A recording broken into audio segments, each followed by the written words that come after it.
Hello, hello. Yes, sorry about that. Taroish, I've no idea what that's supposed to mean, but okay. Right. As I said, let's get straight into it. Our first topic, which might be the least controversial of the night. We'll see. It might wind up a few specific people, but aside from that, my first topic is, of course, Furia will be number one in the Americas in 2022, and I don't think it'll be much of a contest. Not only are they the most stable roster going into this coming year, they also are just straight up the best.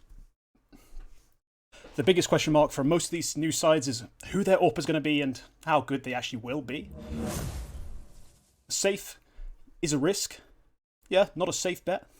But this team has achieved enough off the back of pure rifle play for me to not really worry too much about the impact his play will have on the game. He needs to be stable. He needs to be consistent to a bare minimum, just okay on the AWP. Doesn't, have to do anything super special. And this team will be amazing. We've got Yuri, we've got Queserato, two of the best riflers, literally, we have in the game when they're allowed to play.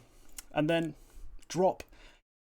Maybe you have some doubts about his age, about his experience, but we saw him play this year. He looked like he fit right in. So this squad is going to absolutely smash Liquid. This squad will be better than the extra Soul Complexity lineup just because that's not an established tier 1 lineup. They're going to take way too much time to get to that level.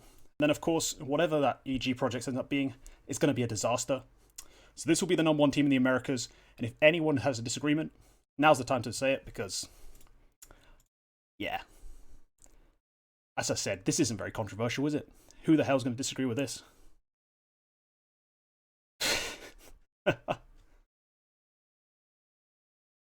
Pretty solid, yeah. That's what I was thinking as I thought about it. It's like, who the hell's going to disagree with me on this? Aside from Liquid fanboys, is there much to disagree with? Maybe you can argue Elige and Naf are the better players than, let's say, Yuri Queserato. But overall, 1 through 5, like, who makes a better squad than this Furia roster? We're going back to the days of when they were already one of the best teams in America. In the Americas, when they had Henny for that brief period before he buggered off to be with his brother again. That was an amazing team, like a top 5 team. Sure, it was kind of like during peak Liquid, so maybe they weren't the best consistently. But overall, this has to be said, like, no one else who's made a team in the US or Brazil or anything comes close to this roster. So, still looking for someone who wants to disagree with this. Otherwise, this might be the quickest topic we've ever done.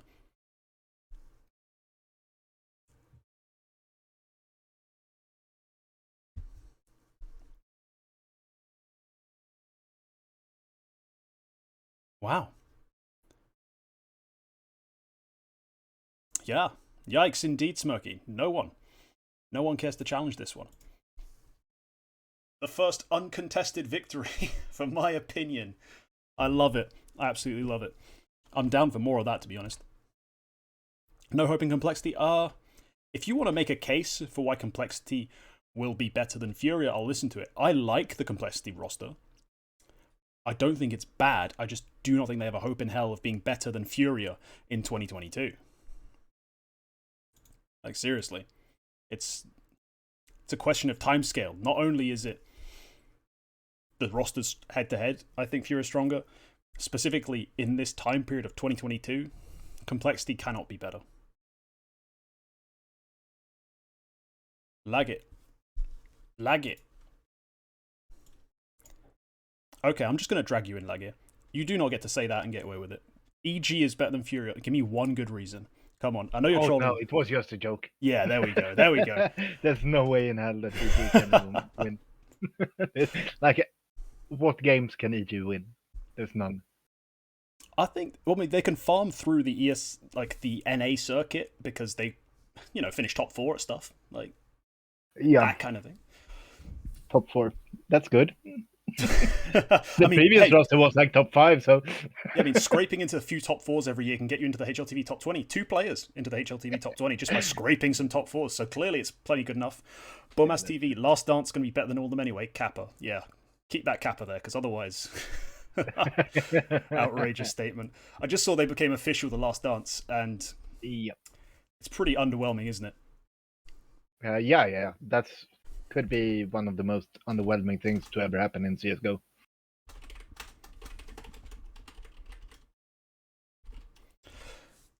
The last chance rather than the last dance. I think a lot of them are gonna need like to really examine their careers. I think it'd be better for them to just drop off into tier 2 rather than keep up this charade of trying to be competitive. They could have just gone down, taken some young players up, with them, like Yeah, develop some exactly. stuff. But no, they've decided not to be. Who is the idea to develop? Vinny? Bolt? What, to be the leader of a developing team? No. Because Fallen Fur and FNX are all above 30. Yeah. So who is the prospect?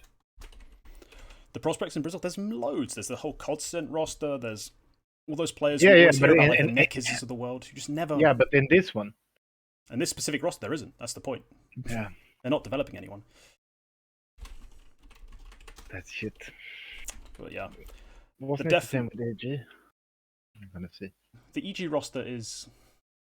Oh, I can't even find it. I can't even manifest like enough passion about that EG roster. It's just. It feels like a Ponzi scheme. Like it's just we'll try and make some money off some names at this point. Like it's not that great. Do you want to hear a fun thing about EG? Their announcement of the new roster was so subpar that HTV hasn't even recognized it. Oh really? Yeah, they haven't done the changes. They haven't written the news. They haven't released the roster on HTV yet. Damn, it's not an official release. Technically, they're still technically leaking it in inverted commas. If your CEO goes out and tell who the players are, I'm gonna say that's an announcement, not a leak. Yeah, but the way it was framed was intentionally to keep it as unofficial as possible. So that's probably it. But we don't need to talk about EG. Like I think that's realistic to just ignore them. So that's our first topic pretty much covered. Furia will be the best team. That's come back here in 6 months when they're last in the US events and they're somehow getting smashed by the new Complexity team, but that's unlikely. Let's move on to something that'll hopefully stir up some Swedish emotions. Because of course, there you go. NIP, they will make a move before August. There is no way this team lasts the entire year, and there is no way they will have anywhere near the level of success required to make the transfers they made seem like anything but a terrible waste of money. They'll need to bring another player in. They do not have the caliber of IGL to make lesser pieces into great pieces. They do not have the quality of player to convert, an average team into a great team, like say a G2, where 2 riflers makes 3 tier 2 players look competent. Oh, actually exclude Nexa from that list of tier 2 players, but you know me. They've not got the depth of solid players to make it really work. This team needs one roster move at minimum, and it'll happen before August. And I'm just going to say this, it probably won't work, but they're definitely going to make it. They're definitely going to make that change. I just don't think it's actually going to make a big enough difference to save them. All right. One thing that happened to NIP was Fnatic getting saved by UK and keeping Crimson Pro Line. Yes, that's pretty much. I agree with that concept. Like the UK CS Fnatic merger kept 2 of the best players in Sweden in terms of your ability to build around them. Brolin's a superstar, Crimson support. That really kept that talent locked into Fnatic. NIP would have loved to bring in Crims instead of Esatag or replace Plopsky with someone competent. More excited for Apex than NiP. No comment. No comment on that just yet. This NIP roster, does anyone have any faith that this roster will be top 5, competent to a point where they actually don't need a change? Or that they won't make a change, they won't feel the need to make a change? Because I'm considering this team to be not dead on arrival, because they already arrived, but really struggling. NIP over NA scene. I don't think they'll be better than Furia. Like, I don't think that's realistic. It's unlikely they'll be better than Furia. If they are, then my whole spiel about Furia earlier, pretty much null and void. But I don't think they will be. It's a roster that, again, can't match the Furia roster on firepower, can't really match them on game plan, even though it is pretty similar. They just don't have that depth, they don't have that well-roundedness. Furia is South Africa in this context. Alright, South America, South Africa. Imagine South Africa being better than Sweden at Counter-Strike. That'd be incredible. That'd be absolutely incredible. Here's this then. If no one believes they will be successful, who are we looking to replace? That's the second part to this. What will that move be? I don't think it'll be much to do with South African Cloud9, but for me, the two options you look at immediately are Plopsky and Plopsky. I said two, and the more I thought about it, no, even if you are making an IGL change, I think you remove Plopsky.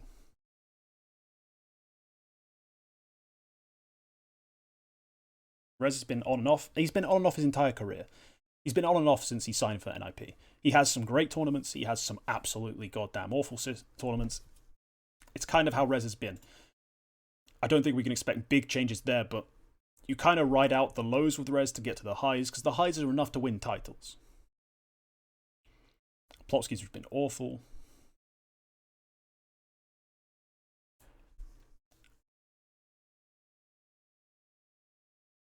Man, we really need some stands in chat. We don't have enough stands. We've got too many logical people who actually have rational agreements and like rational points of view when it comes to NIP. Ooh.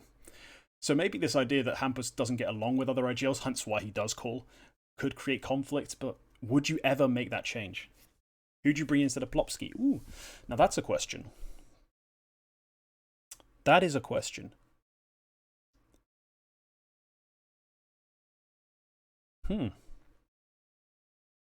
Let's open it up. Let's see if anyone else has some thoughts.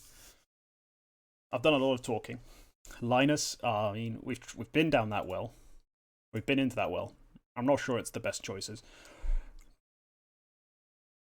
Because here's the thing. What you're looking for in the Plopsky replacement isn't someone who's going to be taking those opening fights and being your extremity, like kind of modern lurker, like Hampus is sometimes, or being your hyper-aggressive looking for that opening fight outside. You know, there's subtleties and variations to how you do that sort of play.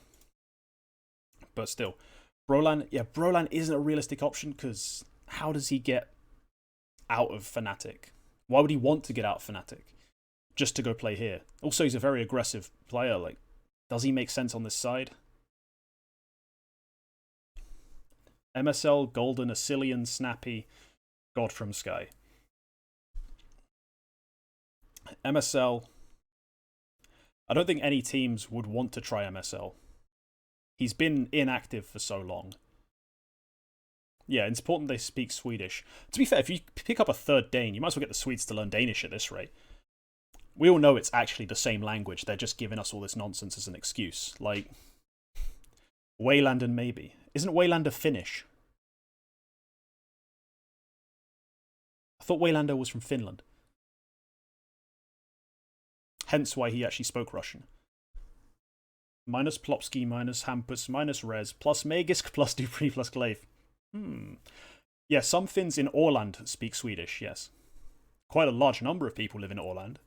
It's surprising when you look at the statistics, but overall, Finnish people tend not to. Played more recently than Nitro and asked for less salary. Okay, but the other issue is MSL has had very little tangible success in his recent outings.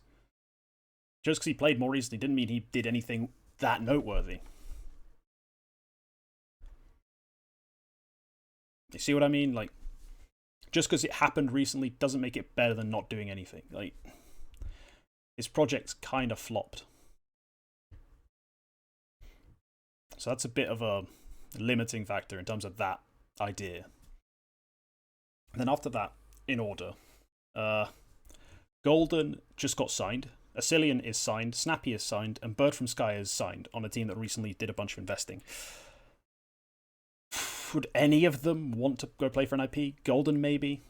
The rest of them, come here, learn Swedish.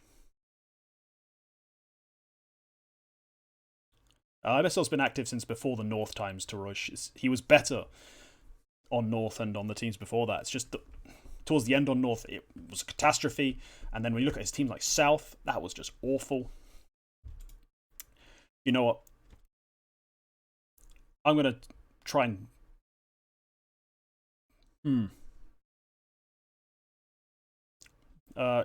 Yumi, you are borderline about to get timed out with that suggestion. Time to bring back Jay-Z walking. No. Someone from Dig, maybe. And that's kind of the Lecro point. Honestly, you might as well get Freiburg. I'm joking. You can't get Freiburg. You can't. You just can't bring Freiburg back to Tier 1.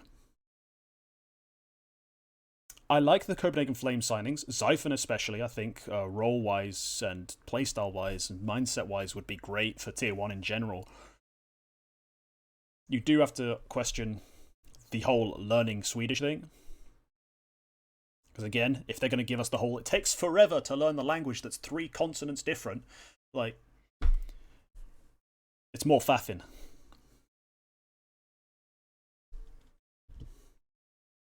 Alright, come on. I'm going to play a wild card. I need someone to come in and give me some serious help here. Yumi, are you down to just give me your thoughts on this whole NIP situation? Just let it all out. Because I, for the life of me, cannot think of what to do. Alright, Yumi, you're on the air. Tell me, NIP, your thoughts. Just let loose. Fix them, yeah. It's a tough one. I don't know, like I didn't even know until you mentioned that there might be like a conflict of interest with Hampus, but I do think you just need to change the calling altogether because their T sides are bad. And I think if you're gonna do that, like Golden makes sense, if anything. But then, like, is Hampus the actual replacement player, or do we actually just trim from the bottom side up and get rid of Plopsky? That's it's like this whole moving conundrum where I think people like what Hampus does when it works, but it's just it doesn't work that frequently. So, like, the vision seems like it lines up. Yeah, that's the thing. I've always found that. Yeah, when NIP works, it's kind of like when Furia were playing with a full squad. It's like, oh my god, he's great at finding these openings. He's great at getting the team to play like off the info he finds and things like that. But otherwise, it's just, hey, it's Hampus and the 4v5 brigade. Like, that's what I think the whole move with them changing their coaches like really angled at, right? Like maybe they can change philosophy somehow, but Hampus always kind of struck me as like a stubborn IGL, like the way that he wants to play the game. I mean, if he's fighting with IGLs when he's not the IGL, I don't think he's that like that guy when it comes to giving up. Not too absorbent, maybe. Yeah, exactly. He's very set in his ways. An interesting suggestion here: the Gamer Legion boys. Because Gamer Legion has 3 Swedes still, that they don't really carry the team, and one of them is the worst AWP I've ever had the pleasure of watching, but they do have 2 options in terms of rifle replacements on Plopsky. So that's Era and, not Era, that's the AWPer. Rusty and, what's the other guy's name? Isaac, someone just said it, yeah, Isaac. I think Rusty... Rusty be okay. Yeah, exactly, he's played some roles, he might be an option. But yeah, without changing the calling, do you actually improve this team enough? I don't think so. That's like the only. Like I appreciate the S attack move because I feel like he is actually kind of like a Swiss Army knife kind of guy. Like he'll do what you tell him to do. Yeah. But I just think the whole team philosophy is so skewed out. Where they said they didn't want Device to just take over the roster. They didn't want to just like integrate the Astralis system. They wanted to make it work with their own stuff, and that's just like it doesn't matter which AWPer you have. It's the system doesn't work. So there has to be a fundamental change. I hold this opinion highly. That's why I was even kind of semi-joking about like Apex looking more reasonable to promote moving into 2022 than NIP, just because I think the fact that they're a little bit more unknown. Like I know what I'm getting with NIP at the moment, unfortunately. Yeah. Yeah, I did say the moment S-Tag signing came out, the exact term I used was a lateral move. I was like, I love the idea of S-Tag as a player. Like, does his job, does it really well. If you need him to frag out, we've seen him frag out. Like, he's not incapable of it. It's just Yeah. that in this team, in this position, in these roles, like, what is he going to massively fundamentally change? And it's clearly not been enough. He doesn't turn the team around off the back of his explosive playmaking, or he's not like that kind of guy. And as a system, you don't imbalance it in that way. It's not enough imbalance created, I think, to like shake things up. So then we talk about this. Is it worth going for 2 changes? Because I think you change one player. Do you actually have the fragging? If you take an IGL for Plopsky, do you then have the star power to compete with the incredibly stacked top 5 we're expecting to see next year? I That's think they'll the other just. side of it. I think they'll just struggle because I think NIP want really badly to remain a Swedish main organization, right? Like that's the whole idea with everybody speaking Swedish in the team as well. Like they've always been a Swedish organization. Fnatic struggle to get Swedish players. They're still actively engaged in that market as well, and so they've had to go a different route. And I think a lot of we're seeing now with a few orgs that they're moving away from just national teams. Like Vitality is another one. It's made me just a little bit difficult to take the chance on some of these up and comer FPL players the same way that people used to, without there being this massive backlash that I don't think is like it's a weighed up risk that I think these orgs are taking or would have taken before, but it feels like the stakes have increased again because we've now got another dominant team, and it's like if you don't make the next roster move, you're not really fighting to take that top spot anymore, are you? No, you're not. And plus, on top of that, it's now no longer just can you make the roster move to get the top spot. Everyone else has made moves to go for that top spot. So now just being top 5, just being competitive at big events, like making top 8, and then building off of that seems almost impossible. Like you have the new Vitality, you have the new G2, you have the new Liquid, which are whatever, the new Furia, the new FaZe, the new Astralis, which given enough time will definitely smash this NIP team repeatedly. Like there's so many like competitively viable teams that you no longer have the option of just making little moves and hoping it improves you. You have to make properly big changes and really smash. Gambit and Heroic, I've touched on last episode. I don't think they're going to be as big of a factor next year, well, this year, sorry. But yeah, the one thing I did want to touch on what you said. You said there about the FPL kids. Funny you bring up Apex.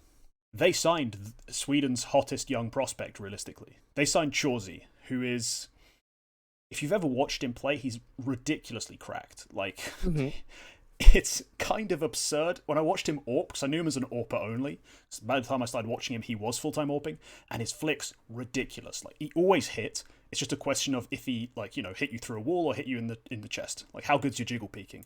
And he was so nuts. Then I heard he's a rifler. I watched him rifle. He rifled in the same way, except instead of body shots, it was headshots. And it was so filthy.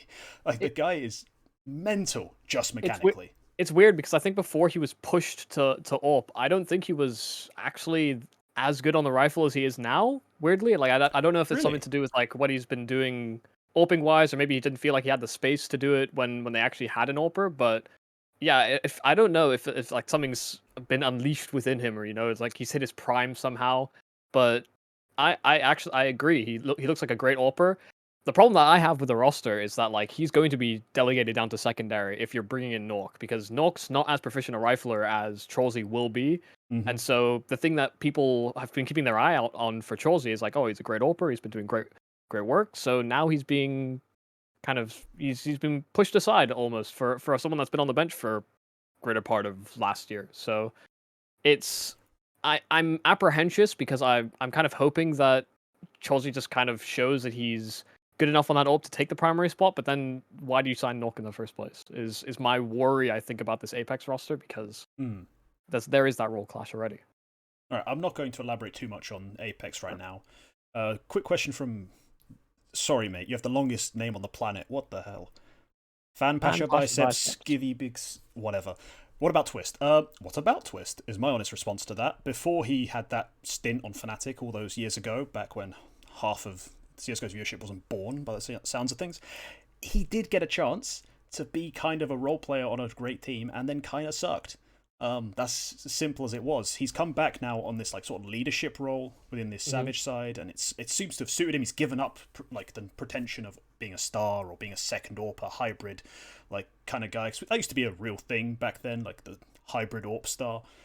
Everyone was doing it, but now he's not really that guy anymore.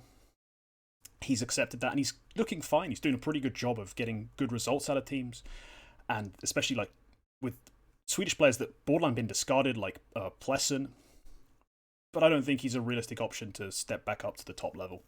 Yeah, just to touch on that real quick, because when they were on Savage, we got to interview him, and really? because Twist used to be an AWPer, we sort of asked like, are you giving him any pointers? Of course, like Chorzy was relatively new to the AWPing role. I think he'd been doing it for like 6 months or something at the time.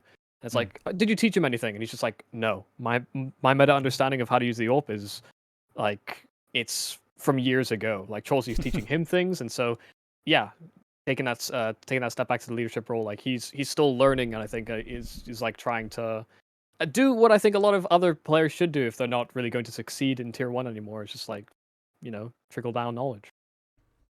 Yeah, it's something not enough teams do, and that's something actually that I want to briefly tangent off of that. A lot of people have said NA can't have academies in the same way Europe does, because who the hell's going to lead them?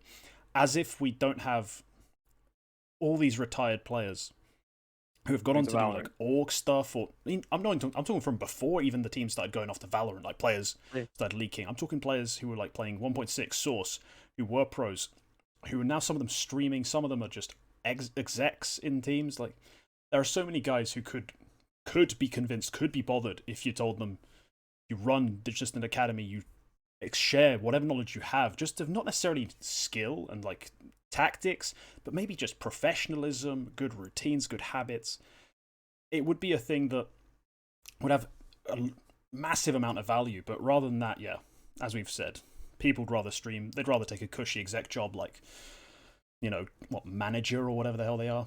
I mean, even think about Adren. Like, he was in top-tier Counter-Strike. He wasn't the most successful player. A lot of people would just shit on him all the time. And he's still pretty sought-after coach within the NA region. Like, I think more for the, like, emotional side, maybe, or, like, trying to give perspective on moments, but or, like, maybe as a mediator. But I think that still holds some value, especially when a lot of the problems that NA have had in the past has been, like, attitude and approach. Yeah, and given how bitchy and, like, snide some of the players seem to be, and like going behind each other's backs and stuff, you do need a mediator on most NA teams to really get problems. UK to me. I mean, from what I've heard of certain Liquid stars, they definitely need a mediator to get clear, concise, and I think proper communication between players flowing. But yeah, that's kind of where I'm going to leave, I think, on NIP. A team that really hasn't impressed me. I looked at this team on paper initially and I thought, this team's going to be great. They'll make the final of the major. Oh, that's the £5 just I'll never see again, because what a terrible bet that was. Yeah, they've really been flat. I don't expect it to get any better, like magically, going into a tougher year. And yeah, we'll see changes before August. So yeah, thank you for your thoughts, YouMe. I'm sure you'll be called upon later. And well, I'm now going to go straight into the topic, which has been the reason I've been not talking about Apex as much as I would like to, because I want to talk about Apex. Perfectly timed. Apex will comfortably crack the top 15 this year. And that's for two reasons. One, I believe in the philosophy of how this team was built. And second, have you seen Jacob when he's given a proper chance to play? I mean, like on a good team, with the players are like actually going to real events, not just AFKing on Extremum. And that's the final part of it, YouMe, that I was going to touch on. The one counter is they're not a Louvre team, a Louvre agreement team, which means they can't get proper opportunities to play. But this squad, in terms of tier 2 or tier 1.5, whatever we want to call it, this team will be way ahead of its competition.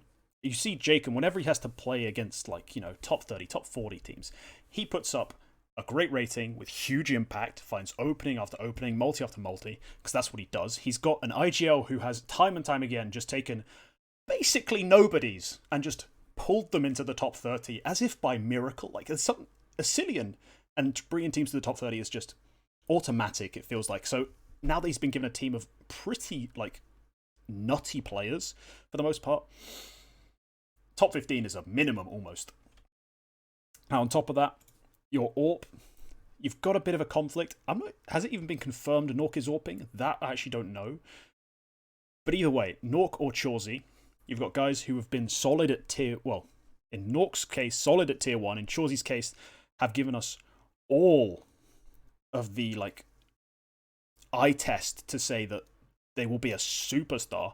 And then finally, you're like, who's your fifth? That was the biggest question. Who's your fifth? Are you going to go for another Scandinavian? If you do, who? And no, this will be an English-speaking team. They got Stiko, who is supportive, does whatever he needs to for the team. And then, on top of that, is actually one of the most mechanically skilled players literally on the planet. It's actually ridiculous. He does so much for his sides. He plays so many bitch spots, does so much supportive stuff. And yet, mechanically, he could easily be like a top 20 caliber player. He's nuts. Absolutely nuts.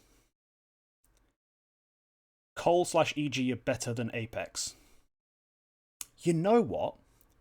If we're talking top 15, that's a fun fight to watch. I would love to watch that game. He said Stiko is worse than Grim. Okay, I'm done. Who the hell said that? Who? Note. Oh, him. No. No. No. Just no. There's not a whole lot to add to that conversation. It's just objectively no. Like, Grim has done bugger all to indicate anything to that, like, point.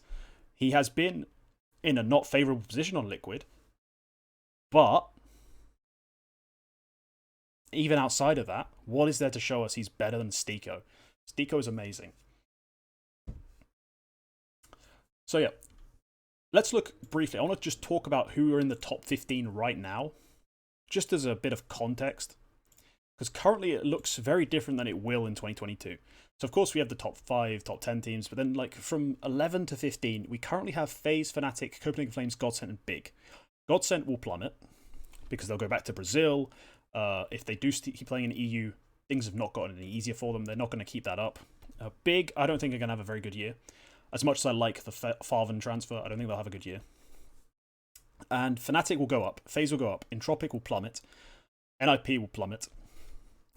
That's kind of who they're competing against. Is can they get enough points outside of like big Louvre events to get above NIP, get above not Entropic, but get above NIP, get above like Heroic, the teams who are not going to do as well in my opinion. Can they get enough points to just outdo them? Because they'll get invites to big events, and that just getting invited to big events is by itself enough to make you a top 20 side. You saw it last year. Mouse had a pretty terrible run towards the end of things. Teams like Big did nothing. Big did absolutely nothing. They're still number 15. That's the thing you're warring against. But if you look, Copenhagen Flames off the back of one run are still number 13. They managed to go through enough qualifiers, enough bullshit to make it into that major, and make it competitive at least in that group stage. That got them to 13th even now. Entropic will plummet. Asian phobia. What? What? When did Asia come into this conversation anyway? But no. What Apex will do to crack the top 15 is essentially they are going to smash the online tournaments, the online leagues, the events they have to attend to get any sort of gameplay. And then they will... Hopefully, I hope they get that one opportunity, that one chance to crack, like, at a big event. Because at that point, you realize they're better than Big. They're better than teams like Entropic, who also have to go through the online mess. They're better than NIP. If Heroic haven't turned their form around, they'll be better than Heroic. If Astralis haven't got their AWPing situation sorted out, they'll be better than them. So, they will definitely break the top 15 in 2022. Am I confirmed Asian phobic? Yeah, Russia is in Asia and in Europe. To call the people of Western Russia and Ukraine and Kazakhstan, well, Kazakhstan are Asians, but of like Western Russia Asians would be a bit wild. You know, just putting it like that. But hang on, Lage has decided that they're not going to make top 15. That's what it looks like. Lage, come at me, come on. I need a strong, opinionated Swede, and the other one is doing homework or whatever it is he does on his weekends. So, I'm pulling you in. I don't care. Come on, Lage. Have at me. Still muted, so please tell me finally let's lose. Come on. Okay, the only reasons you brought it up, they have been restricted with events. They rather go for, in the past, the org has been restricted with events. They have gone for rather improvements over rankings in the past, even though that didn't work with the previous rosters. Okay. So they won't really climb the ladder unless they find a deep run in a major or get a lucky draw in a qualifier so they can go through and go deep in something like... A lucky draw in a qualifier? Yeah, a lot of qualifiers are best of ones for the bigger part. So a lot of good teams go out in like one round before it goes to best of threes. I mean, yeah, there is some difficulty to the online qualifier system. Yeah. But the difference is, because the mentality of online versus LAN stems back to the reason online qualifiers are always so scary to people is because we remember the days when teams like Virtus Pro, NIP, back in 2015, 2016 would always struggle online. And that was for a very different reason than just, oh, BO1s are random, anything can happen. It was basically because they weren't taking it seriously. I think the online era broke that stigma of online play doesn't matter because it had to matter. You had to take it seriously. And that's the other thing that I was going to bring up. YouMe talking about that. Thank you. Yes, in the past, Apex have had a certain philosophy about how they enter tournaments, about the things they do. This team is a bit different. This team is a team that says, compete now. Win now. Yeah, that's true. It's a big deal for this team to actually go to events, show out, and play because they've invested a lot to get this roster together. There is no way that these players had no other offers. They had to have told them, you know, this is our big team. You have a Cillian, the IGL, the big brain, and then this is our star like combo that will make us a legit team. There's no way they go into this just thinking, let's just try to improve. Let's attend this tournament maybe. Like, no, they have to attend everything. They have to try and get straight into that sort of top 20 minimum, top 15, which is where I think they're going to end up, sort of level. Yeah, and also the age is quite high. Like, if you take away Chaucer, they got a quite high average age.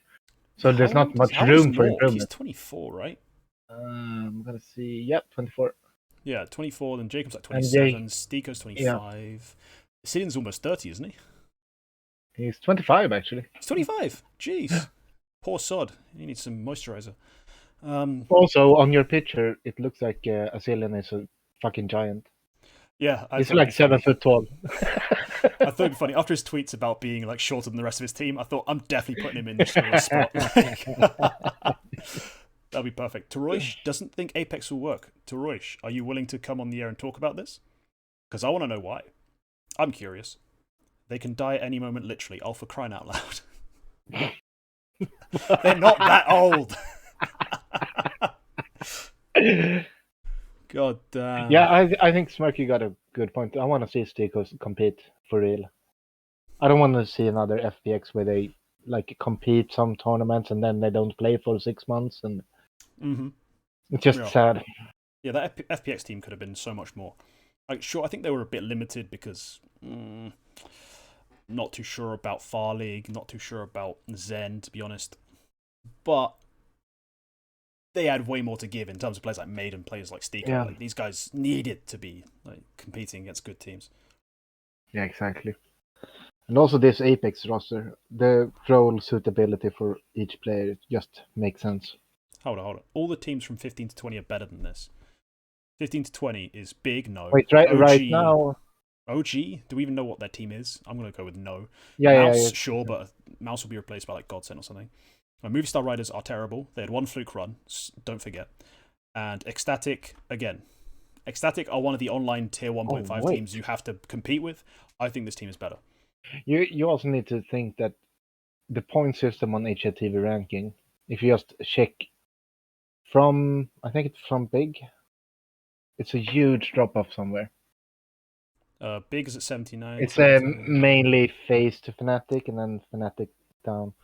But it also means that as long as Navi is doing what they're doing right now, it's easier to get into top 20, maybe top 15. But if they start dropping off and the HLTV ranking points starts to differ, it might get hard to get into a good spot. I'm not sure. Is that how it works? Yeah, it's quite complicated. But if they drop off on one of the three criterias, the whole ranking system could tip a bit. Not for the top teams, but for the teams that got quite low. I'm gonna see. I want to say like Movistar Riders, Mouse, somewhere around that. You might see a huge dip. Okay. But yeah, Smirky, you said, OG, the move would be LXB Nexa.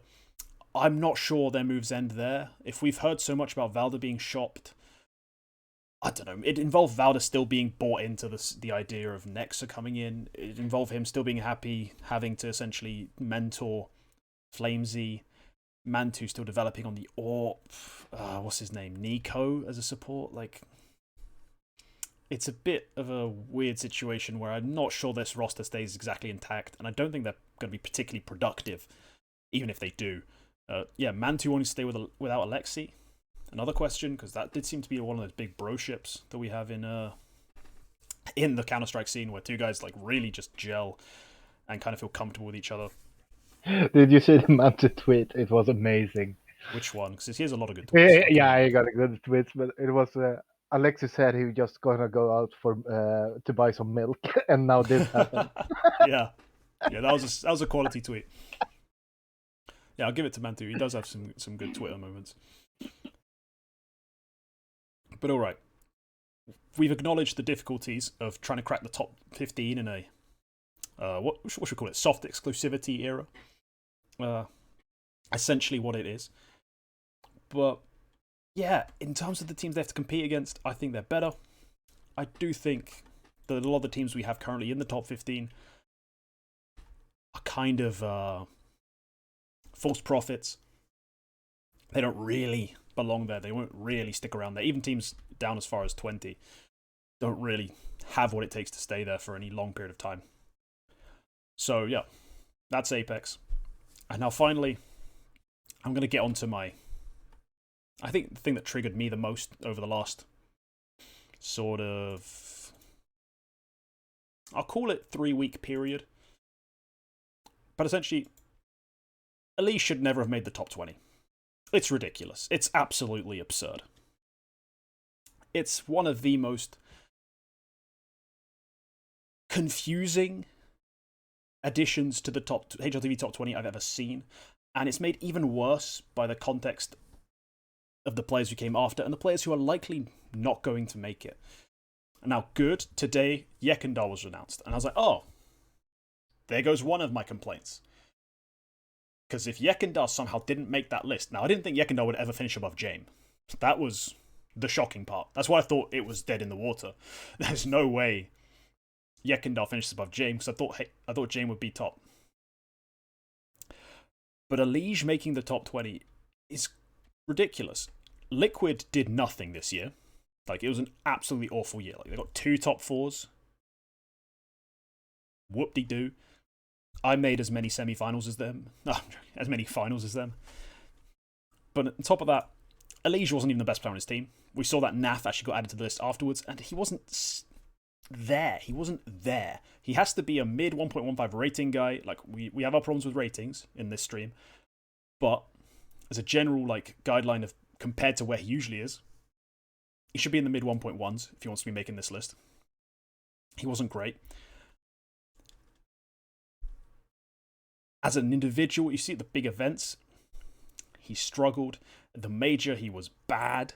Like, just bad. That's not acceptable for me if you're going to be a top 20 player of the year, especially over other players. Because finally, the guy I'm pretty sure won't make it, who should have made it if a Liege made it, was Frozen. Frozen had a better year than Rops. Just straight up better year. By every way of measuring things, had a better year than Rops. HLTV rating, MVP awards, performance in the big events. Frozen was the better player. If he doesn't make it and a Liege does, even though he was better than a different player who made it above a Liege, what are we doing here? What is the point of this system? Like, aside from Twitter following, what does a Liege have that's better than Frozen over the course of this last year? Like, even at number 19, it's a generous placement, and I'm genuinely incensed that we got 2 Liquid players on the top 20 after the shit show that was their year professionally. It was awful. They should never have had this sort of representation in our 20 best players for this year. It's completely absurd. So here's the part where I say, hey, bring me back down to earth. Someone, play devil's advocate, someone might even genuinely agree with this point, this placement. Yeah, I am complaining about some Serbian guys' rating. I always am. Because there are so many things that I just have massive issues with. Like, I could go on another half-hour tangent about Bits rating on HLTV and how ridiculously inflated it is. But I'm not going to. Because that's secondary. What matters here is a Liege. His inclusion in the top 20 makes no sense. If we end up with no Frozen but a Liege on this list, we have committed an awful sin. Do I think Naf and Twist should be there? I think Naf could easily slot in anywhere from 15 to 20. And Twists, yes, I think had a better year. It's pretty simple. You get rid of a Liege, you put in Frozen. Why? He was better at the big events than both Rops and a Liege. He has an MVP medal. He has multiple EVPs. What else do you need? He's better in the big events, better in the big matches, and has the MVP to show for it. What else do you need as convincing?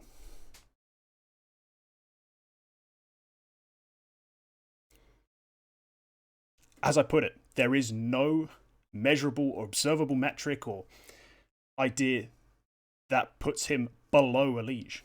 Mouse fluked one event. Yeah, Mouse fluked one event. Liquid fluked 0. They didn't even make a grand final. They did nothing. Smirky, come on in. Smirky. Go nuts. Liquid was not better all year. Liquid was also terrible. No, I was just looking at the results for compared to Liquid and to Mouse Sports, and I think because Mouse wasn't able to attend as many events or go as deep into the run, it kind of affected Frozen's I guess stats quite badly. Or I don't know how HLT organize their top 20s if I'm honest, but I'm sure that would have had quite a big effect onto the list. I mean, looking at Allegiance, to be fair, it is pretty shit. He attended nothing. He won nothing. There is nothing to say in favour of Allegiance in this context.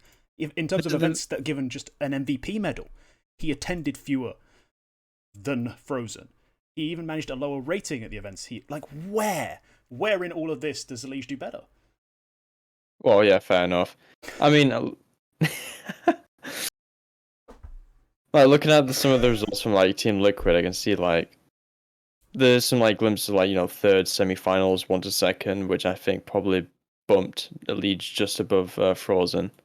But yeah, I think Frozen is probably better this year, if I'm honest. It's absolute robbery. It's roppery, because Rops attended the same events as Frozen and did objectively worse.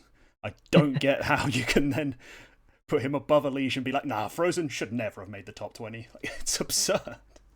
But out of curiosity, do you think Twist? Well, I think you already answered this actually. But do you think Twist is better than a Liege this year? Twist better than a Liege? Yeah. Yeah. And then compared to last year, do you think? Last year, come on, hang on, memory wise. Who am I asking about last year? Do you think Twist was better than Liege last year? Last year? Yeah, I want to We're see doing if you think. 2020, right? Yeah, yeah. You're asking a To lot of my remember. memory.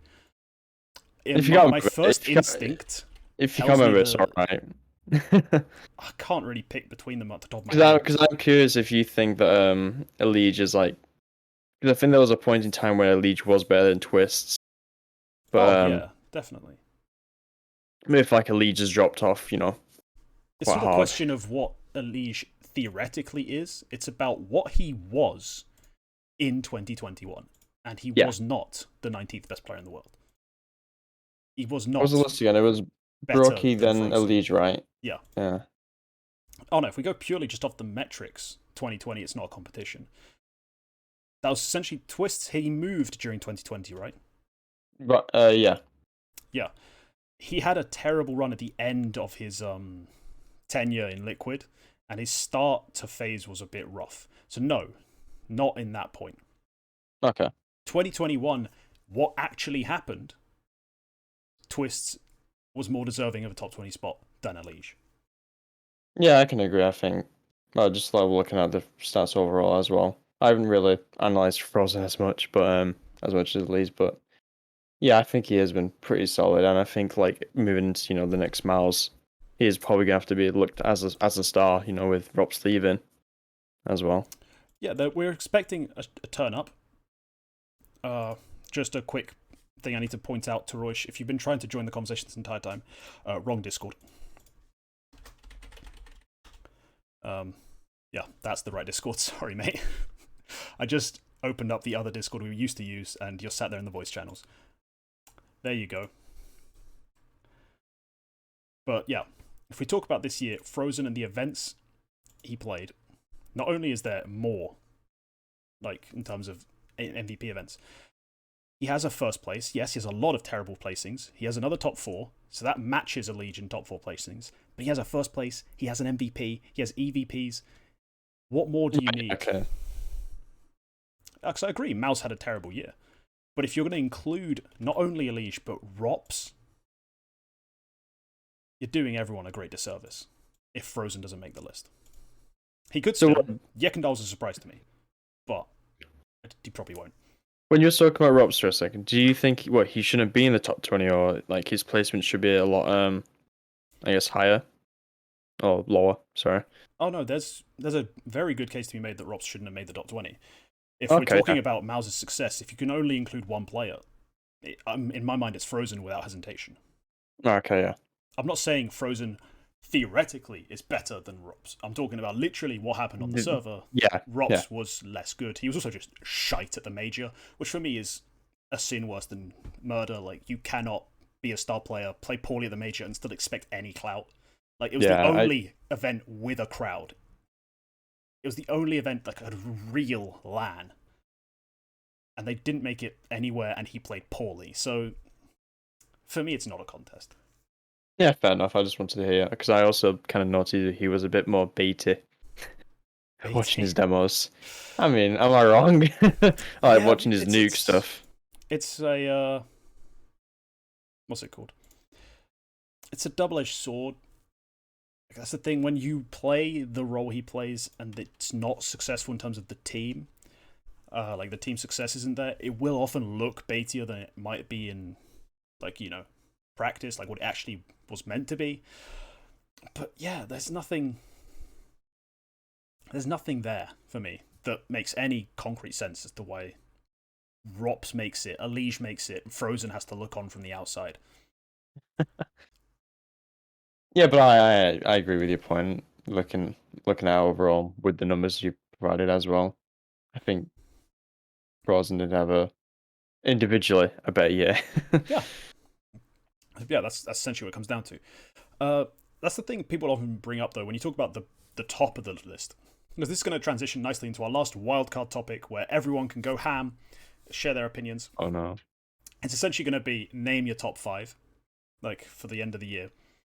Because that's something that people bring up is it fair to place as much weight on MVPs for an individual award, considering the minimum requirement of team success that comes with achieving an MVP?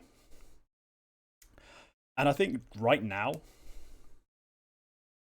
you look at like the fact that Frozen probably won't make the top 20 with an MVP. It might even indicate that actually HLTV agree on this point, that MVPs clearly don't hold much weight, because they do love their EVPs. My God, they do endlessly talk about those.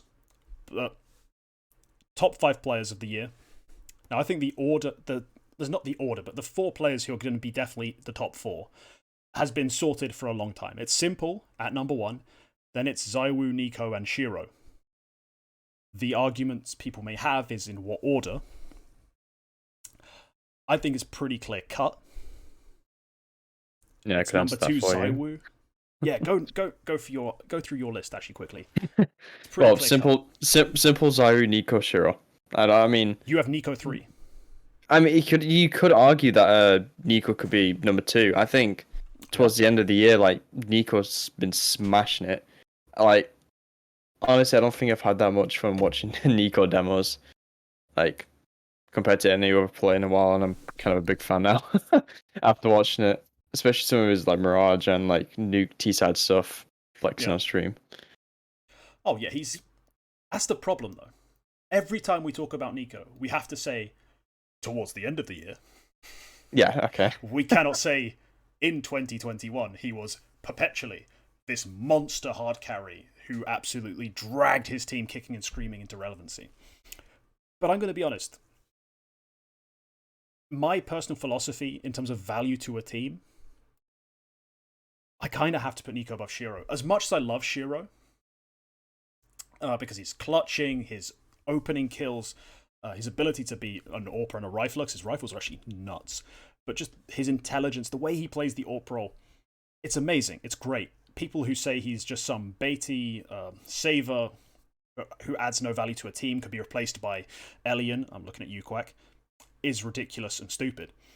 But Nico, on a rifle, finding openings, finding multis, Yes, yeah, is so impactful and important. Like, we look at the numbers, the most important stats for winning rounds in Counter-Strike, statistically, historically, has always been OPKs, multi-kills. Flat out. And that's all Nico does. Like, endlessly. Finds openings, finds multis. There's a reason the 5v4 percentage is almost 80% for every team. Like, it's that important to get opening kills. And Nico does it better than anyone. And so, rating is one thing. Like, rating for the year, Nico sits at a 1.2. But his impact tells the story that winning, he contributes far more to. Yes, here's the other part of it. We're talking about our relative value right now. Will HLTV actually put Shiro at 2 or at 3 or 4? There's different. That is very different.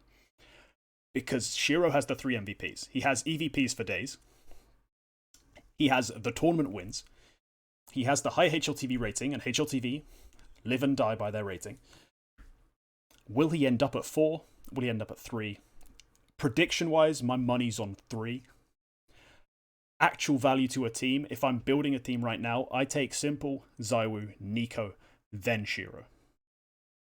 If we're not talking IGLs, because that's a completely different kettle of fish. But that's the order I'd take the players in right now. Just right now. So here's the other question. So there's the one thing, the 3v4, Shiro, Nico. But number 5. Smirky, you're here. Uh-oh. Who's your number 5 pick? Actually, let me quickly go through this just so I don't balls this up. Let's have a look. So, Simple, ZywOo, Nico, Shiro. Number 5. That's the thing. Top 5. I believe Electronic. If I'm counting from the top of my head. You'll take Electronic. Just trying to think. Am I missing someone? Well, in my mind, you're missing. I have a different pick at 5. Okay, go on. I can't remember if I'm missing someone. But I think there's 2 players who would actually be relatively strong in people's minds, which are Axile and Hobbit. Yeah. My pick is Hobbit. And I've actually been a bit of an Axile hater towards the end of the year. Because I was kind of hyped for him until like lands and crowds and pressure arrived, at which point it's the Hobbit show, because Axel has not been as extraordinary on LAN. He's not been as good in the bigger pressure moments. Electronic doesn't have the rating those guys have. He doesn't have the MVPs those guys have. Sure, he has the event wins, but I prefer Hobbit. Okay. Yeah, I can see your point. I feel like watching his demos as well. It's really nice to look at. It's so easy to learn from, actually, on how to correctly play a bomb site. Oh, and or on whatever. T-side, he defines modern lurking. Like, when he's on the maps where he lurks, he is the epitome of a modern lurker. Like, it's not very, like, aggressive. It's, space-taking, smart, methodical. Finding opening kills off the back of just intelligence rather than outright brute force. But it is so spectacular to watch. Like, not spectacular in a flashy sense, spectacular in a look at that precise, repetitive movement every time. Checks the right angles, hits the headshots. Thank you for the sub, Quacke. What the hell was that? I didn't realize text-to-speech was on. That was creepy and terrifying.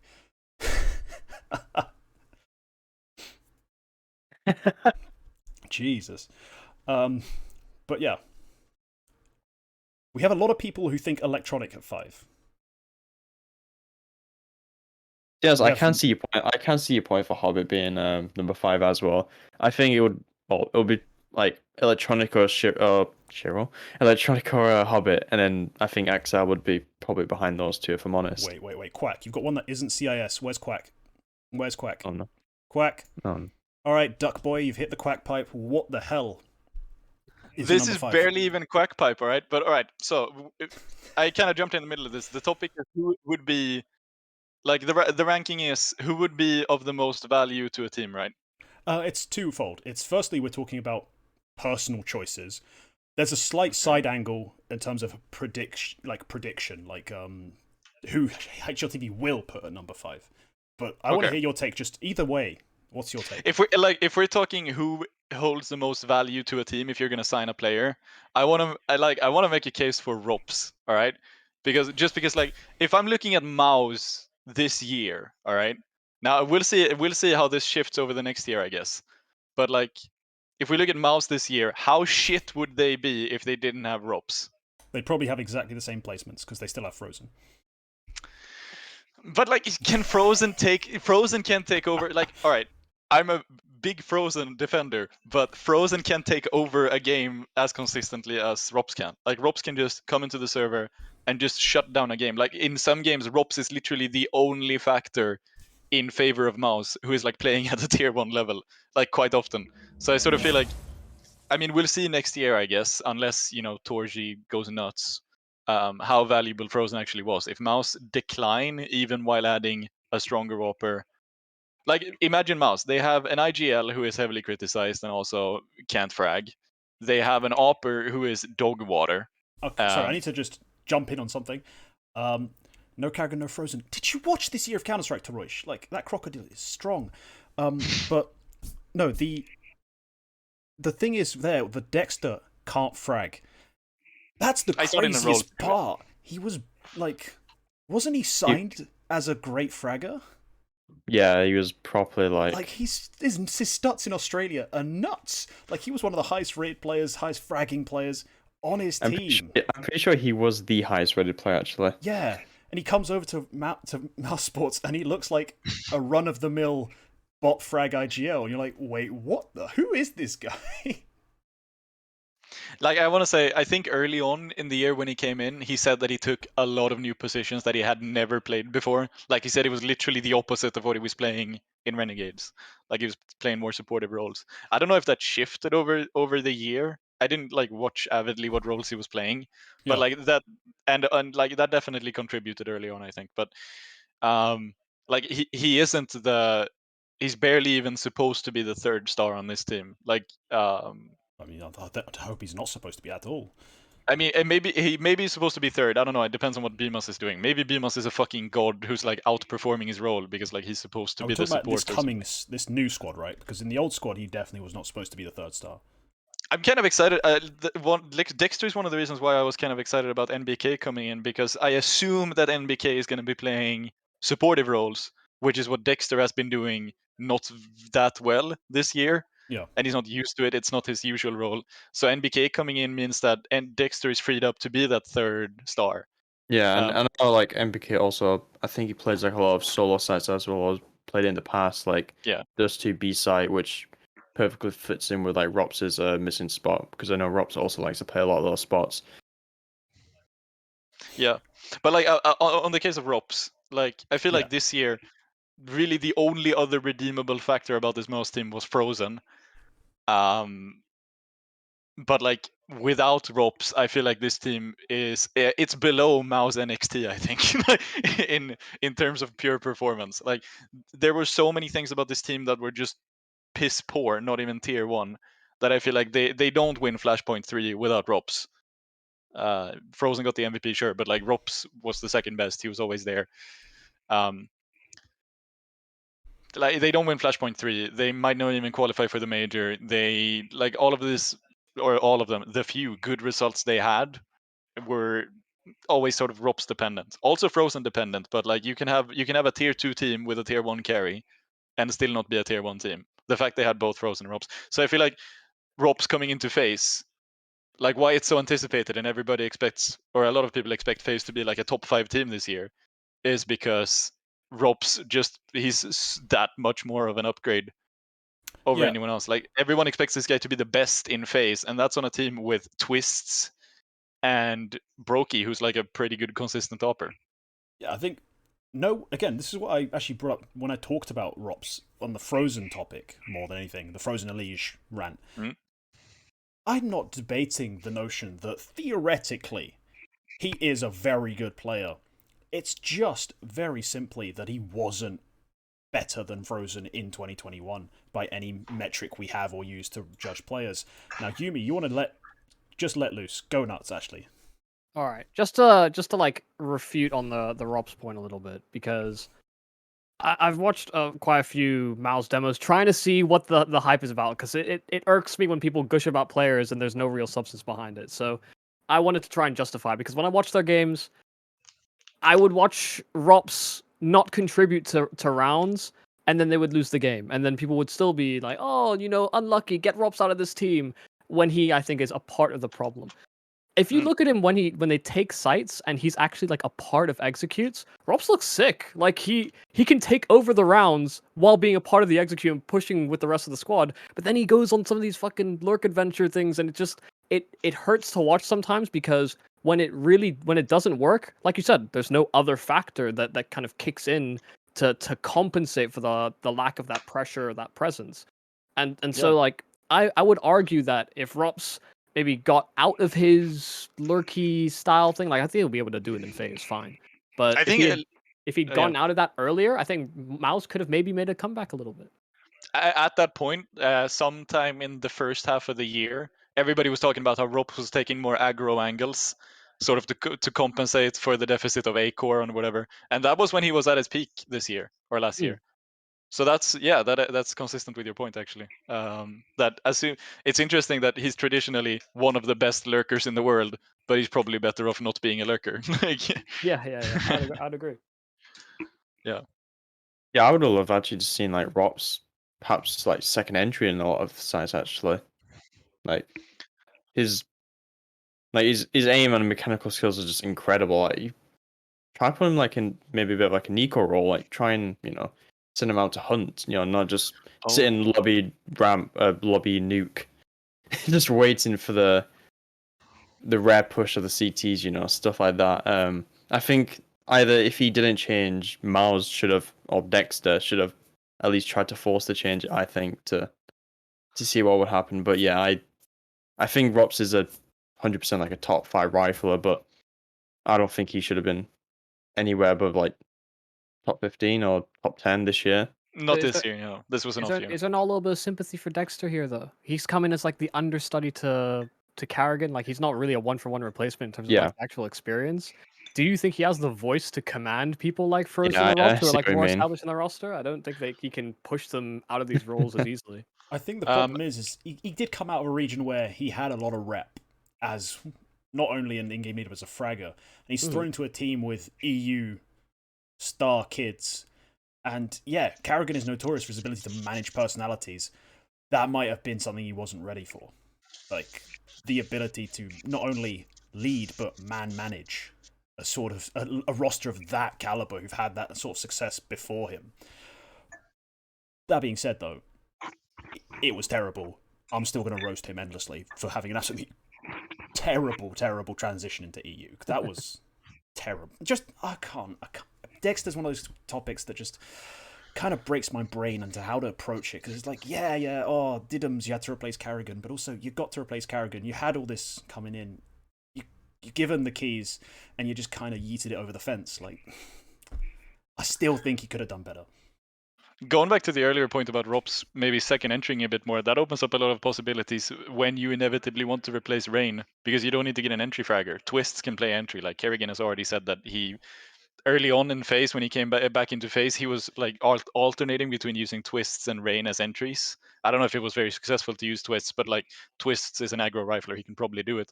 Like Twists, Rops as an entry duo, and then sign a Lurker who's like a more suited to the Lurker role in place of Rain.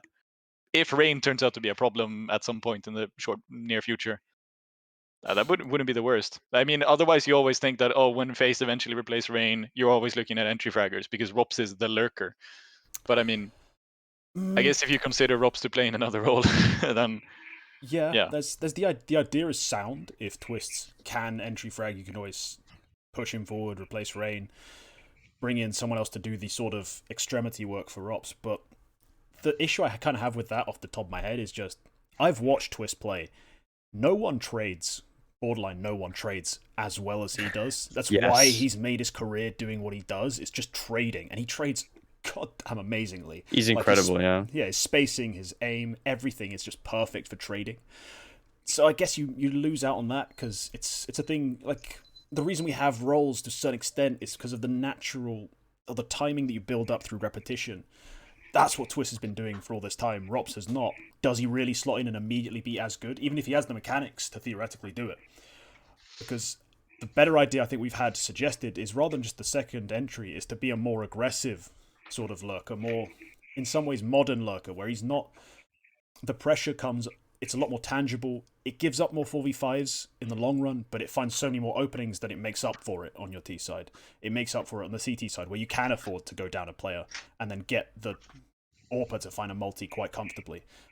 That might be the solution. Rather than just completely switching his role, it's making him play his role in a way that's, I think, more felt in every round, rather than just the occasional round where it works out. We win. What you're describing kind of sounds like Frozen's role a bit. Sort of It like might, an extremity sort of player who's a bit aggro. Sort of. Not really, but sort of on some maps. Yeah. But okay. That's our quack pipe moment of Rops being number 5. Kind of.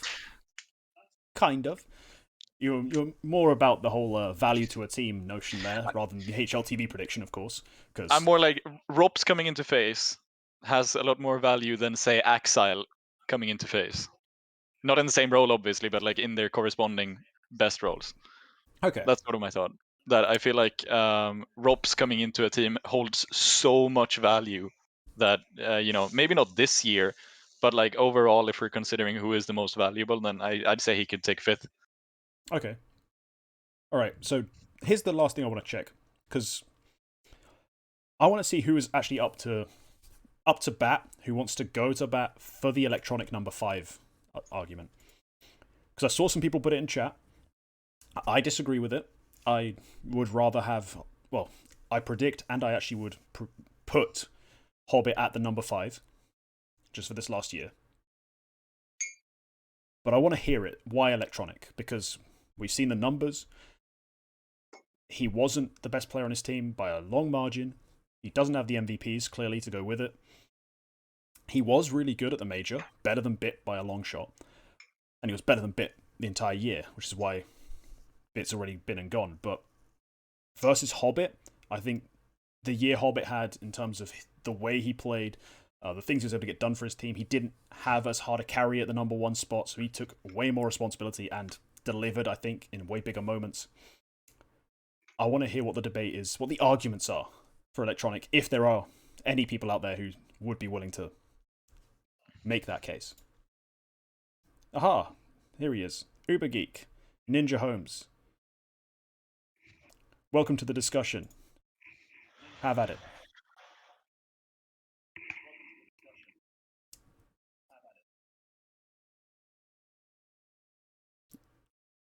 You're unmuted. Hello? There he is. First I was listening to the stream, so I was a bit confused, and then I didn't realise my mic was muted on my end. Anyway, now, overall, over all of the year, not waiting any events, then sure, Hobbit deserves number 5 spot. But obviously, the first, 6 months of the year was nearly completely online, and although I think in 2020 it was shown that online events can be important as well, I still don't think they should have as much value as LAN. And if you were to go only off LAN events, or even just weight them more than online events, Electronic is far beyond Hobbit. I have a very, very swift counter to that notion. I don't consider playing in a hotel a LAN. It is on LAN, but I don't consider it a LAN. There is nothing that builds the pressure that actually makes it that much more difficult. It's basically you're boot camping with your team and the other team's boot camping 2 doors down. It's not LAN in the same sense. There is one event this year that counts in that sense for me, and it's the Major, thankfully. The most important event of the year was done properly. But I don't think all of the LANs we had, or like 4 or 5 of them, I think it was, should be weighted anywhere near the same as the Major was. Just quickly interjecting, there were 2 crowd events. 2? Gambit Last didn't. fall finals. Yeah, Gambit didn't attend last fall finals, but Navi did. Those had a crowd. Yep. Yeah. Big Danish crowd. Oh, the Danish crowd. Right, got it. Yeah, never mind. So it's 2 that probably count then. Okay. Didn't they sell tickets for one of the IAMs that was actually in Stockholm as well? Or did they cancel it last minute? I feel like Winter? Yeah, I feel like either winter or fall was supposed to have a crowd, and then maybe they cancelled it. But I feel like I saw tickets being sold. I don't think it did actually happen. Okay. Way. Also, Navi didn't attend that one, but Gambit did, so it's a bit all over the place who's attending what for some annoying reason. But yeah, anyway, do you have more to it, or was it just simply that? Just Partially that, I think. I had something else. Oh yeah, you said about, obviously, sure, Electronic doesn't have the MVPs that Hobbit does. Yes. But he has significantly more EVPs, and his EVPs, I'd say, for some of them, are more important than some of Hobbit's MVPs. No. I will never accept an EVP being worth more than an MVP.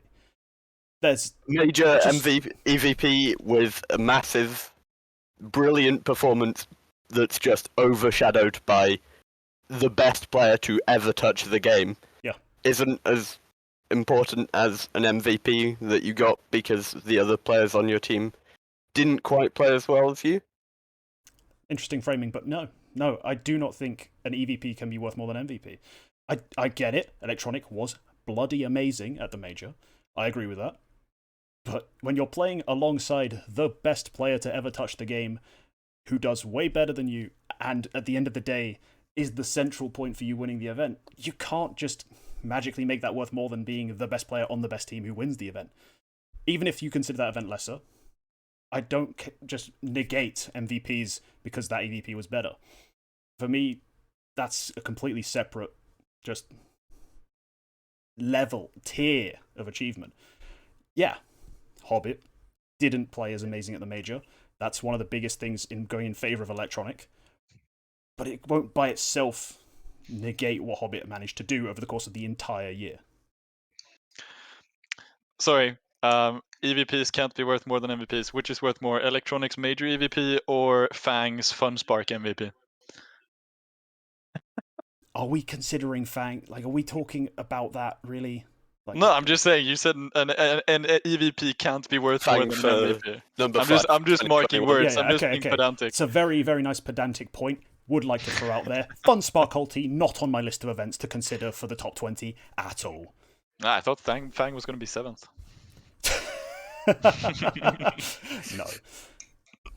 No. Not this year. Give it some time. But no.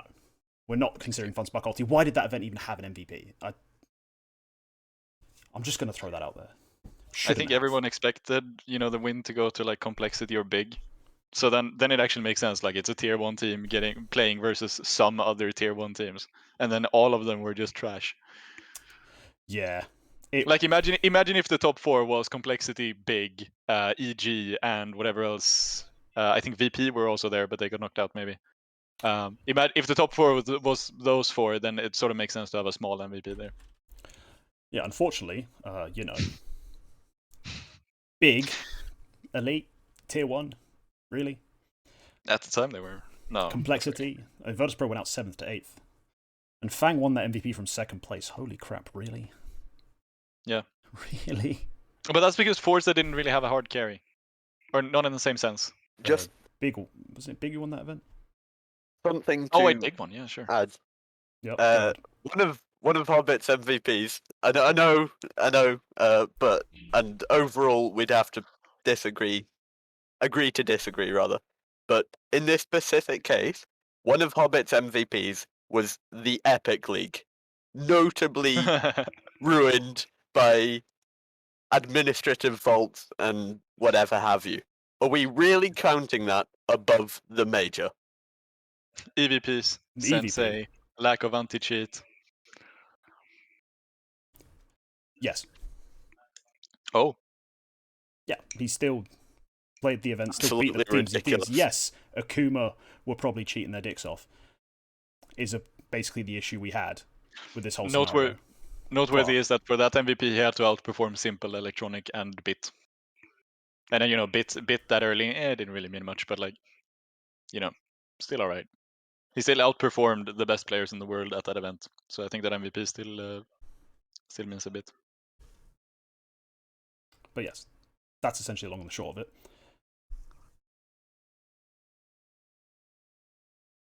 Sorry, I'm just trying to get through all of Lager's takes. Can you sit there in your room drinking Coke Zero if you're at a true LAN? No. They're just for the commercials. Just for the commercials. NA RMR MVPs, did we give those out? No, we had none. It was Exactly. actually only the EU RMRs and the CIS RMRs had MVPs. Yeah, funnily enough, the events which were dense with elite teams had MVPs. Yeah. It's kind of how it should work. Fun Sparkulti makes no sense still. It's literally, I think it only got MVP because Virtus.pro were there. I think Big was ranked number 10 at that point. Speaking about something that'll never happen again. Like, there was a bunch of caveats to why that ended up with an MVP in the first place. Mm-hmm. But yes, that's essentially my position on Hobbit. I don't think he actually will end up above Electronic. Like, my take is that he had a better year. He should be number 5. The HLTV list, I got a weird feeling we're going to get 6-7 Hobbit Exile. Got a weird feeling that's going to happen. It could be the opposite. The stats say that Exile is higher. Yeah, like, the stats can lick my left nut. Like, yeah, yeah, but like this list, sometimes it's purely like for some people on this list, it's purely based on numbers. For some, it's clearly just like eye test. So then it's like it could go either way. It depends on what they think about Exile. Does Exile deserve to be above Hobbit this year? If eye test, no. Stats, yes. Well, until we apply the LAN filter, right? And if we're doing it, it's the opposite way. No. Actually, Exile outperformed Hobbit on LAN overall this year.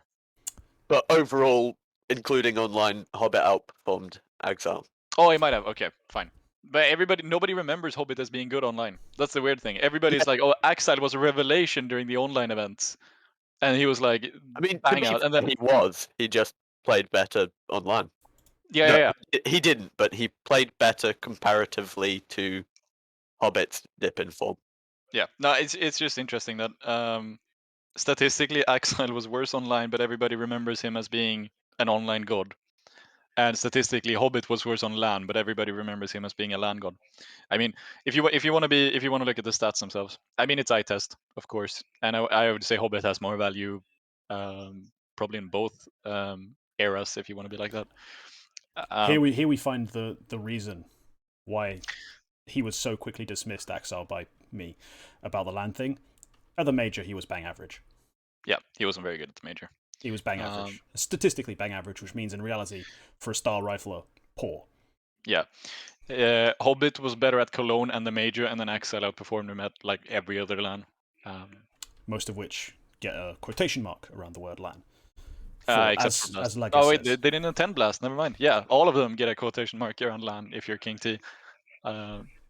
No crowd. I have to disagree with that. Like, if you want to, on the stats point, if you want to throw in Electronic is actually not very good statistically. So that's gonna have to be very, very much eye test if he's gonna be 5th.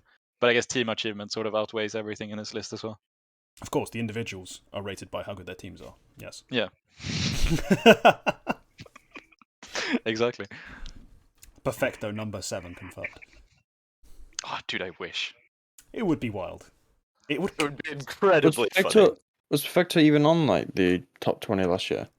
No. No. Perfecto's not that kind of player. He does some awesome, like, valuable stuff. It's just it's not statistically valuable. Yeah, He'll never make these lists. I suck Perfecto's dick here more than anyone else, and I don't think he deserves to be on the list. Like, we love him. He's a really good support, clutch as all hell, does his job perfectly, but he's not that guy. I want him to be an honorable You're not that guy. You're not that guy, pal. Who's the best rookie this year? I mean, it's a bit... Who else was a rookie at this level? Like Olaf. He was about as much a rookie as Fernando Alonso was this year in F1. Yeah, no, to retirement again. That analogy works so well. Fuck, Shiro? man. Nobody here watches F1. What the fuck? I think Shiro is technically, but I'd say he shouldn't count as one because there's a big difference between consistently playing in the same team for a couple of years and one of those years being at the top level rather than coming from literally an academy squad to the best team of the year. From the best academy in the world. Now. If you Actually, no, Shiro technical, is a rookie. Shiro's a rookie. Shiro is also coming from an academy squad. Shiro's also coming from an academy squad. It's not really an academy squad. No, but if you want to get technical, No. Yeah, it's Gambit Youngsters. Yeah, exactly. Yeah, but Gambit Youngsters was... For pretty much all of 2020, Gambit Youngsters was just Gambit. Yeah, because Gambit didn't have like a proper team. They put everybody on their transfer list, and they never picked anyone up. They played academy type events for the entirety of 2020. They played DreamHack Open December 2020. That's about it. Is this Navi? Navi Academy or is this Gambit? This is Gambit Academy or Gambit. And they weren't the academy I think anymore. Prior to being upgraded to Gambit and like 2021, I think they only played one even remotely notable event, and that was one of the Copenhagen, what are they called? Copenhagen Games or something. In 2019, right. I think. Yeah, no. That was like when people. Yeah. Sorry, 2020 was literally they played all the online cups. They got promoted to Gambit itself, and they played in DreamHack Open November and DreamHack Open December. Mm. Now they won November. Oh. Which is. Yeah, kind of nuts. But it's the sort of thing where is ZywOo's rookie season 2018 or 2019? That's true. I think it's the same. If your answer is ZywOo's rookie season is 2019, Shiro's rookie season was this year. Yeah. And in that case, yes, he has the better rookie season. Yeah. Yeah. It's just hard to think. It was only really good. Like, he was only really in this form for like the latter part of the year. He wasn't really at the start because he was having trouble implementing. I think he still wasn't he? Shiro, 2021 was good at the start. No, I'm saying bit comparatively. If you're going to compare the two, bit at the start of the year it wasn't. Yeah, exactly. Yeah, because the team wasn't winning, so his stats weren't getting buffed by him not dying. Because his team went around without him. Yeah. Like also, he just played like one map here and there for the first 4 months. Yeah, and like I remember his first game was pretty brutal. Like it was against Astralis, like the major winning lineup. So I remember he got like battered in his first game actually. Yeah, weird how good IGL finds a weakness and exposes it. If you want to talk like rookies overall, there's a couple of WePlay guys you could mention.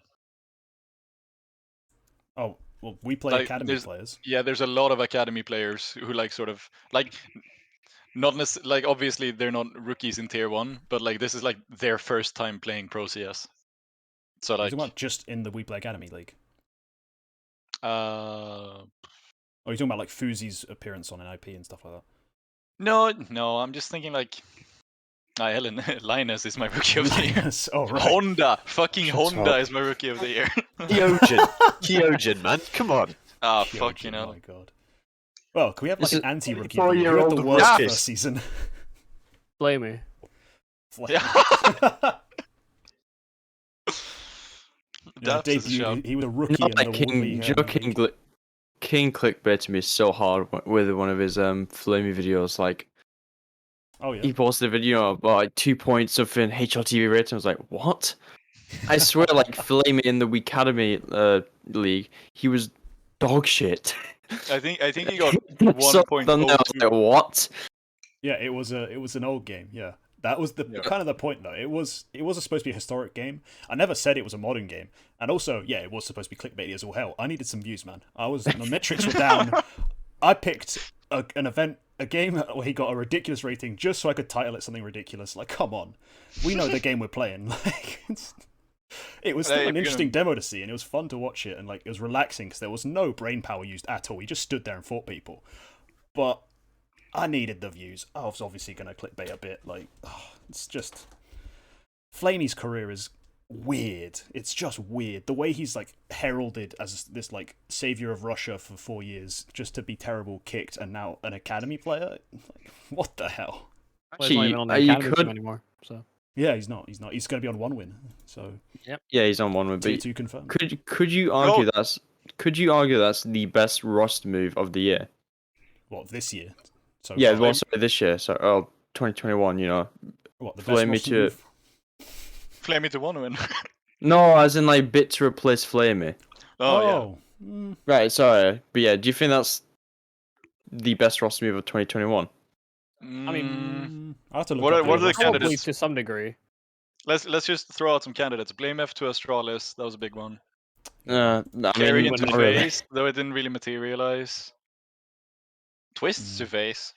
I Like mean, they nothing- don't but get nothing- results. It was just good. Yeah, there was just no results. Yeah. I think the real MVP of Navi is honestly Blade. I feel like has put Boomage. in like fucking Yes. terrible amounts of hours to create He some has. master document of like complete Venn diagrams of like have these things happened, do this. yeah. You That's look why at it's taken so those long notes, to right? establish Boomage as an IGL. Yeah, look at Boomage's notepad at the start of every game. It's like he's been given like It's the Bible. The Bible. It's the Bible, Yeah. just how to play map, and Boomage's like, oh, and Yeah, slowly Blade- flips through it. There's electronic, does all the mid rounds. Like, That's just the Mirage volume as well. Blade pretty much comes into like every game, I think, with like a way to, you know, to get past the team or whatever. He has like a certain game plan, and he puts so much like hours into it. Like, coach of the year. Eventually, through osmosis, Boomich will understand what Blade is thinking. That's the yeah, real yeah. secret, You know the picture at that event where they weren't allowed to cheer, like the coaches weren't allowed to cheer when he's just sitting like cross-legged, just like looking at the team. Mhm. Boomich That's just such a turns dumb around, looks rule. at him, and he's just transmitting strats through fucking mind waves. Blade never cheers anyway, does he? He's not that type of guy. yeah. He's not that guy. A fucking admin walks I mean- into the Navi booth and he's like, "Hey, Blade, you gotta cool it, man." And he's like, "What the fuck?" Honestly, I hated All that rule I did so was smile. much. I'm not Yeah. sure that Blade smiled when they won the major. Like, genuinely. Dude, I remember. I can't. I think it even- was. Yeah. Yeah, I was gonna say, even in that, he said, "Yeah, we can do better," you know. Yeah. You're like, no, you just want a Yeah, I mean, major. what a I terrible, couldn't terrible slam. win. Like, they got overtime on Nuke. God. Yeah, I think Terrible. it was. I think it Oh, was thank you, Sponge or G2. someone. Sponge or Striker. Someone ran into him after the game, and they I think they talked about it unconfirmed. They literally ran into him at the end of the game, and they were like, "Hey, Blade, how do you feel?" And he was like, "I was terrible. We played so fucking shit in that game." Like, I mean, just won the major undefeated for the first time, and he's upset because they played a shit map. That's what it takes, though. That's the real winner stuff right there. Is yeah, never good enough, and Yeah. actually willing to push his team. but like It I took think it took Blade is Blade and on Boom. track to be GOAT for coach. Take I mean, over past Zonic. On I- track. He just got on the track. Like, he's I don't very think far so. away. Like, Yeah. that's Yeah, 'cause one he's hell really of a journey to make to overtake Sonic at this point. Yeah. I Right, think Sonic, we're- my bad. Zeus with a W, obviously. Threat. I think if we're tangenting on the whole coach versus IGL thing, it actually shows like the importance of it being in the server. I think because Blade, I think, was just kind of calling from the coach slot in a lot of these online results at the start of the year, but didn't actually Yep. materialize into anything, did it? So And also, like, everybody was giving Boomage shit for 18 months before they True. finally started winning. Like, oh, Boomage is such a shit IGL. No, it's just that Blade hadn't finished his system in 18 months. And now he's engaged. Yeah. No, it took 18 months to build a system between Blade and Boomage, and now it's finally done and it works. All right. Yeah. And hopefully it's gonna keep working for a long time because I kind of like watching that. But yeah. Okay, I think I'm going to close it there. We've already run past our allotted time by only about 10 minutes, so we're all right. Oh, dude, the executives are gonna be so pissed. They are. But okay. Thank you everyone who contributed, all the guests who were totally just random audience members. As always, appreciate your contributions. Yeah, the VOD's going to be out on YouTube probably in the next couple days. Depends on when our lazy editor can get it bloody done. He's such a pig. Do you mean you? Yes. And yeah, that's all for this one. Thanks for tuning in. Thanks for watching. Everyone who's been watching and spamming chat, I appreciate it. Goodbye. Yeah.